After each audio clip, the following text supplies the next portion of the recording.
Hi everyone, magandang hapon po sa inyo lahat. Welcome back to my YouTube channel. Ngayong hapon na ito ay andito ako ngayon sa may punduhang bayan ng Panasahan. Yan po yung mga pasahero na pabalik po doon sa kanilang barangay na tatawid pa po sa pamamagitan ng pagsakay ng mga bangka. Ayan yung mga pasahero na yan.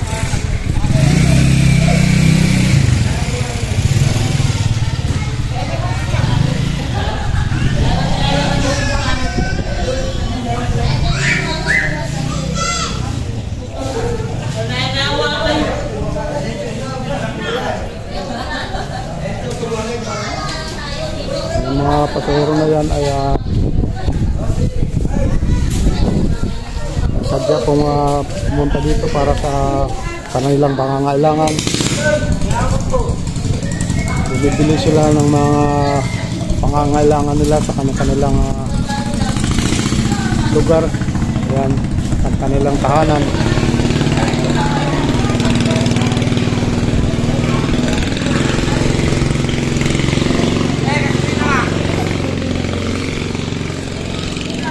So ito po yung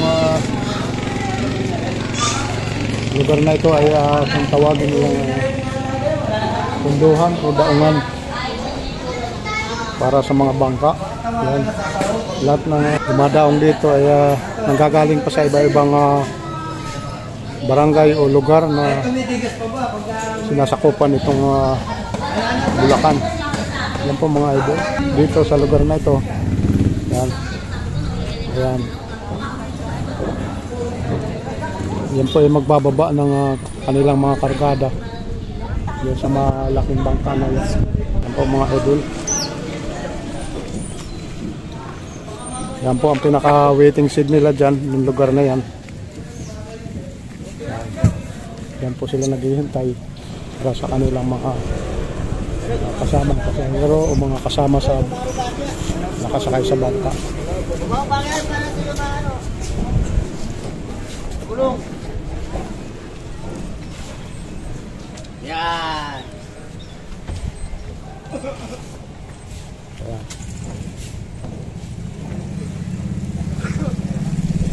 Ayan po mga idol.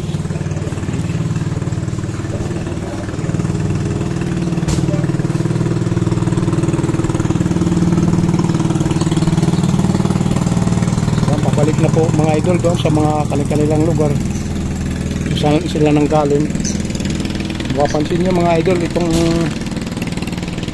nakadaong dito mga bangka, yan po naglalaki ang bangka. Yung iba naman maliliit lang ang sukat nito. Ayun yung isa na yan po, medyo may kalakihan yung bangka na yan. Maraming pasaheros na pwedeng maisakay.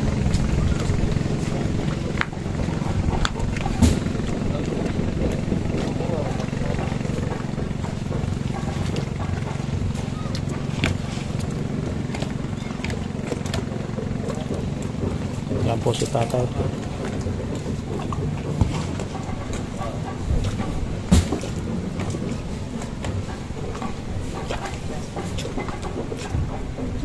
Kaya itong mga bangka ay mananatilo munang dito muna sila maghihintay para sa kanilang mga sakay na pasahero.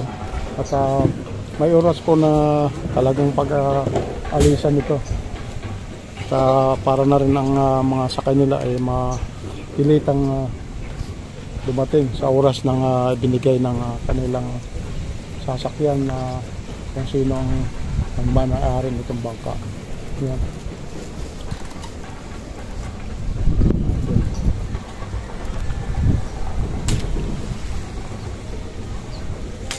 Hanggang doon po yun mga idol, yung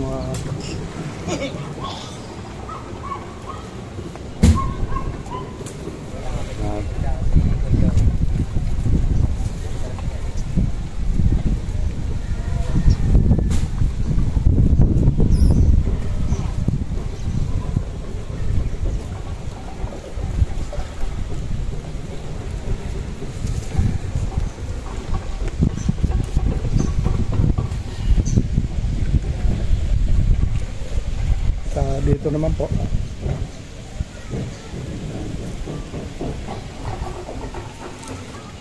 Sa maliitan lang po na pampasahero o kaya yung iba naman nakikisabay. Yung iba naman itong mga bangka ay talagang pang sarili lang nilang service. Yan.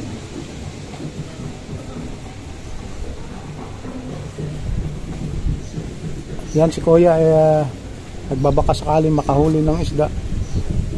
Isang bangka na yan.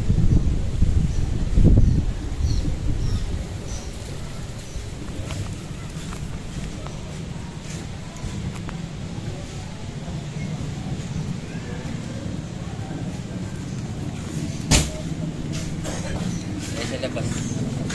Posibleng madali pa sila. Sa loob ng bahay.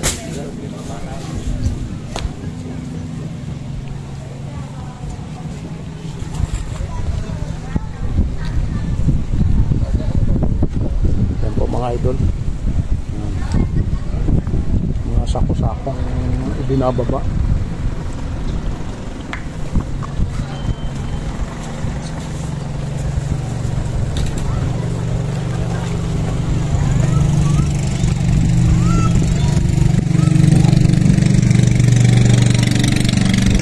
Sir, anong laman ng nakasako na yan? Ano po? Asin. Kadadalhin po yan. Ewan ko lang po. Basta ibababa lang dito, ano?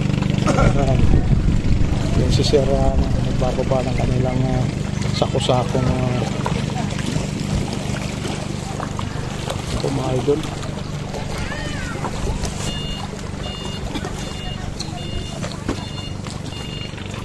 Asin.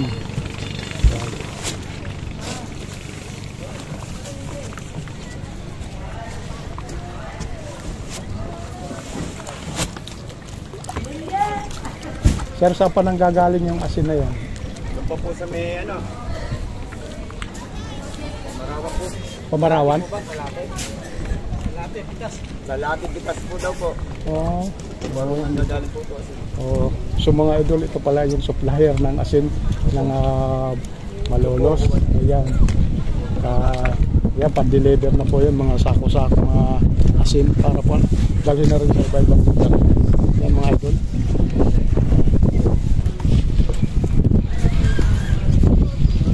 Medyo may marami-rami rin po ng mga kabayan ang sakay nitong bangka na ito. Makikita mo naman, medyo malaki talaga ang karga niya.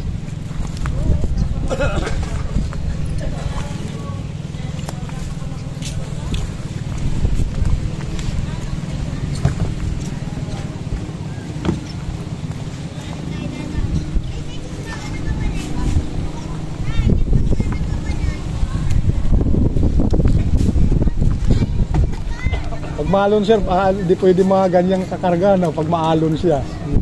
Kaya, ha? Walang katid eh. Medyo delikado pag malalaking alon eh. Ito mo yung alaing clearance niyan dito. Kaya kailangan may kuwan siya.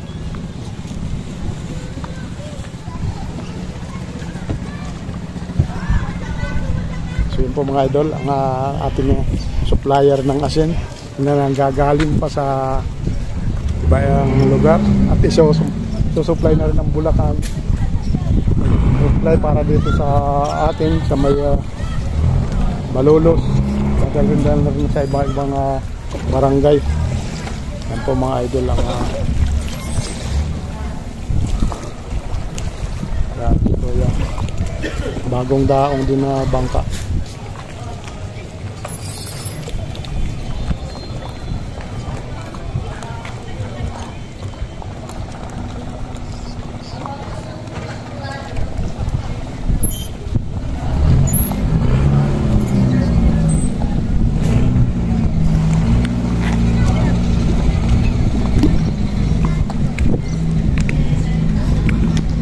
Ay, saan pa galing yan tayo?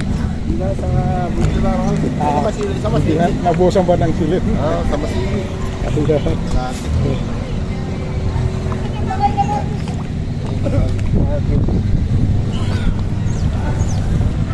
Kala ko nang galing ka pa sa malalayong ano. Yan lang pala. Yan po, si tatay. Pag sariling gamit lang itong bangka, ano kayo? Hindi lang gano'n. Taxi. Taxi.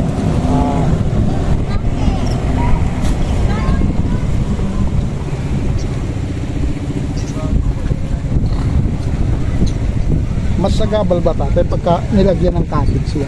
Mas kuwan ba siya? Hindi ka ba, At saka ito nakakasiksik ng ano. pwede, pagka hindi lang din,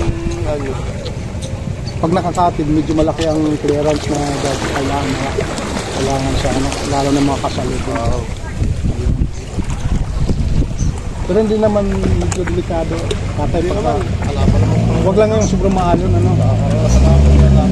Wala pa. Kamukha niyan, may kargadang asin, ang liit lang ng ano. Parang nakakaano kasi pagka siyempre ano ang maalon eh. Parang nakakatakot eh. Siyempre sayang din yung kargada nilang asin. Ilang sako yan eh. Sa tansa mo tayo, sa idea mo, saan galing kayo ng asin?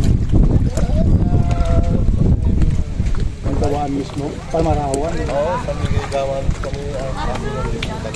Yung mismo sa asin. Ayun pala yan ang gagaling. So dito nasa Malolos ang ano yan. Oo. Supply ng Malolos ano. Tapos yung iba naman sa Maynila ano.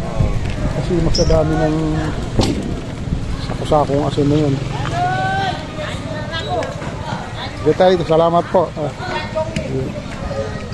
Yan po mga idol ang ating isang nakausap na para dito sa gawan ng panasahan. Ayan. Fish market.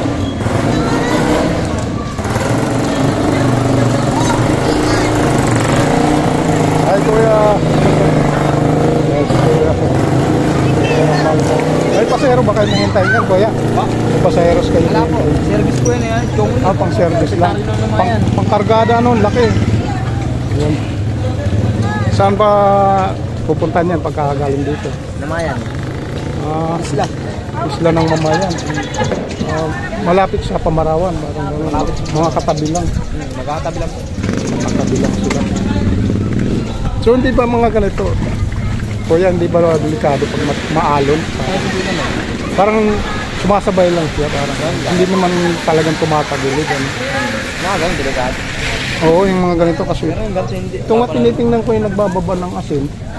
Sabi ko parang pag nakalog, kasi date na ng clearance eh. may lubog yan pagka malaki alin. Pero yung pag ganyan yung malaki Oo nga ito, di ka mukha niyan, laki mo ano. Ilan dangkal. Basta pala tanda, huwag lang lulubog ito. Pumatay yung alin yan. Ito. Huwag lang lulubog yan. Ah, yan ang medyo loaded na yan pag lumubog na yan, ano. Mga may matitirahan doon dito. Para may tumahan sa alin. Opo. Kasi ang laki ng ano niya, no? Ang lutang niya. Ayan. Kaya marami manilaking bangka dyan. Oh. Kamukha niyan, Pamarawan ba yan? Kuya? Ganda, ang klase-klase palang isla pala ang pinanggagalingan nito. Ano? Ibang barangay. Oh, barangay, mga barangay. Yung Pamarawan, barangay ito. Sakop na ano yun, Malolos. Malulus. Namayan, Kaligawan, Masilig, Ubatni, Kamarawan. Ayun sa inyo, sili, Sakop pa rin ng ano yun, ng Malulus. Oh. basta buong isla dyan, sakop ng Malolos. Oh. Parang ang pamasahe nun, 75. Doon kasi nag-OJT yung lalaki kong anak sa may Pamarawan. Bilang at sa malaking bangka dyan, pa yung maliit rin yan. Bilang. Parang di... Nangamasada yan, mga maliit bangka. Ayan. Oo, nangamasada yan. Pero no? Sa bangka, pag umalig yan, kailangan may 350 bago umalig. Pero dalawa lang talaga ang sakay niya, parang gano'n. Ito mga Sa bangka yan, kailangan nangasakay niyan, ito. Ito yan, mga ganyan, ano? Ito, mga ganito. Alam, di na masada yan. Service yan ng nangyari. Parang ano, yung negosyante, ano? Parang service lang talaga. Marami malaki. Yung marami sakay yan. Mga nakadaong na. Aalis yan, kailangan may 1.5 na kota yan.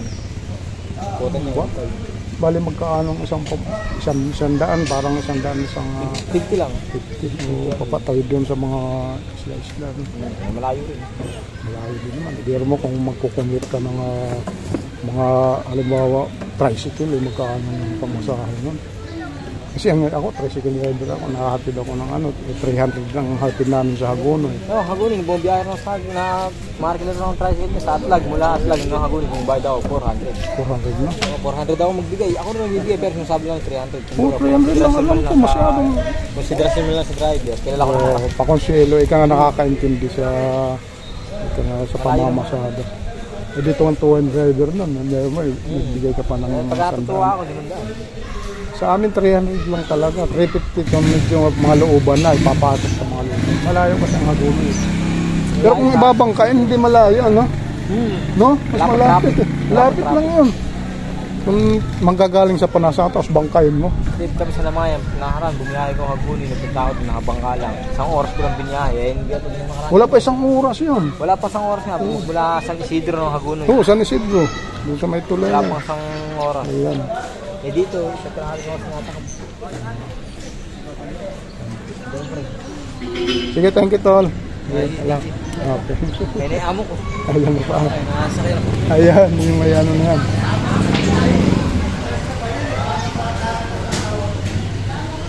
So, yun po mga idol. Itong bangka na ito na Santa Lucia ay hindi pala pamasada. Ito ay pang service lang po mga idol ng may-ari. At siyempre negosyante nga po yung may-ari nito ay pang kargada lang talaga sa kanya kung ano man ang kanyang business na tinatayo.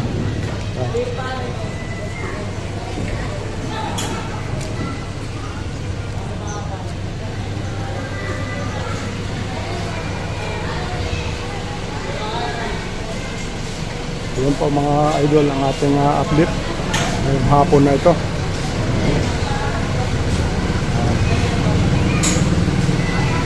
At maraming salamat na rin po sa ating mga taga-subaybay dyan. Walang sawang sumusuporta sa ating munting channel. Salamat na rin po sa inyo lahat. At God bless na rin po ang sa ating susunod na vlog. Yan po. Kung bago pa lang sa aking channel guys, please subscribe to your new vlog ang ating taligtaan na vlog ng share. Pakiclick na rin po sa ating notification bell para updated tayo sa mga susunod na vlog. So yun po ang punduhan ng Panasahan Fish Market. Yan, tawagin nyo. Thank you.